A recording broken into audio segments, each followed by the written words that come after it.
Hi, I'm Chris Wheeler from Cloud9 Farms, and today I'm going to talk to you about kits and my personal progression through kits over the last 30 years, and actually the reasons why I don't carry a kit. Just to be clear, I'm not talking about your play kits or your automobile kits or your primitive skills kits or even your overnight bags or your comfort camping kit or your bomb or your SHTF kits or your national emergency kits. Now, kits are very important, not necessarily just for surviving the situation that they're intended for, but also for the peace of mind, in your daily life of knowing that you are prepared for emergency if it does arise. With that being said, you're not magically going to be dropped off into the middle of the woods in a survival situation. If you're going into the woods, be prepared. If you're going into a situation where you're going to need amenities, then you need to take them with you. I think everybody should have a play kit or a car kit. For me, they're one and the same.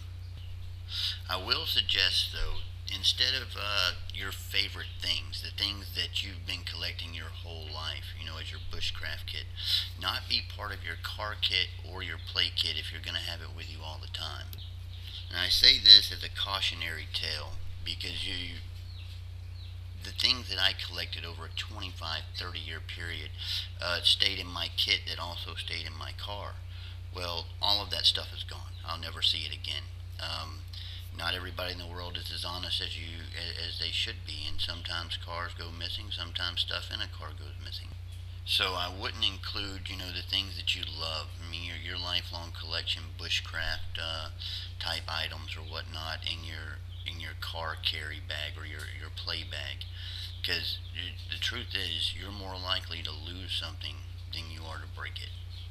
And if you are going to keep a kit in your car, I would suggest that you think beyond the small compact kits, Altoid kits and things like that, and use the cubic foot to store enough amenities actually to handle something if it did come up. With all that being said, I'm going to go back to the original video talking about my personal on-carry survival kit that is on my person every day. My outdoor adventure started real early, young. I was involved in a group called Royal Rangers, and we did a lot of camping, and more importantly than that, I spent a lot of time, most of my time, outdoors. When I was young, survival kits were a pretty big thing, but we would build our survival kits in a 35 millimeter film canister. And we would actually have campouts, weekend campouts, where you were only allowed to bring your cutting tool, your knife, and whatever you could fit into a film canister. I remember having a blast with it, having a lot of fun with it, and you'd be surprised how much stuff you can fit into a film canister. Right? This thing right here is a little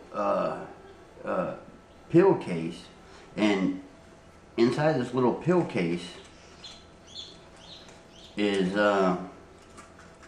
actually a 12 by 12 piece of aluminum foil, a small ferrocerium rod, a little piece of a saw for striking the ferrocerium rod, a couple of fish hooks, some fish line, and this is actually flourished wire. And for my area, when you're talking squirrels, rabbits, rats, your smaller game that you would actually snare, this is going to be just fine for what I do. Now the stuff that you see in here is actually also in this kit here. Alright guys, this kit right here is just, this is something that I make, the little grenade. A lot of people have them. Mine's a little bit different than most. This particular grenade here I make as a promotional tool. I use these, I sell these at our local flea market whenever I'm going out to drum up students for my next class. If they're interested in this, they're going to be interested in my classes, and that's basically the way I look at it. This kit right here has 10 foot of paracord, which is effectively 80 foot of cordage. It has a 12 by 12 piece of aluminum foil. It has a snare wire. It has 30 foot of fishing line plus 2 fish hooks and a sewing needle. It has a small ferrocerium rod. It also has 10 foot of cotton twine, and that can be used for wick or for tinder. This also has 24 inches of electrical tape. I use that to bind everything together inside. And one extra thing that this has that these guys don't have, the smaller kits, is that I actually use this saw blade right here as my outside frame. This saw blade, I mean, granted, it's not going to do heavy work, but it's better to have this than trying to make a stone knife, I'm sure. Alright, so these are all little kits, and honestly, as a kid, I used to think this stuff was great, man, just an awesome thing, and I'd always keep one with me, you know, at any given time. As a kid, I would have definitely carried around something like this and just been, you know, very probably proud to have it. Today, I'll say I don't carry anything like this because I just don't need to. I've effectively turned myself into a kit. Now, any one of these things, if I was ever... So guys, I hope you enjoyed this video. Thank you so much for watching. I know you could have been doing multiple different things over the last few moments while you were watching my video. I feel very blessed that you took time to watch my video. Please click like, share, and subscribe. Check out our website.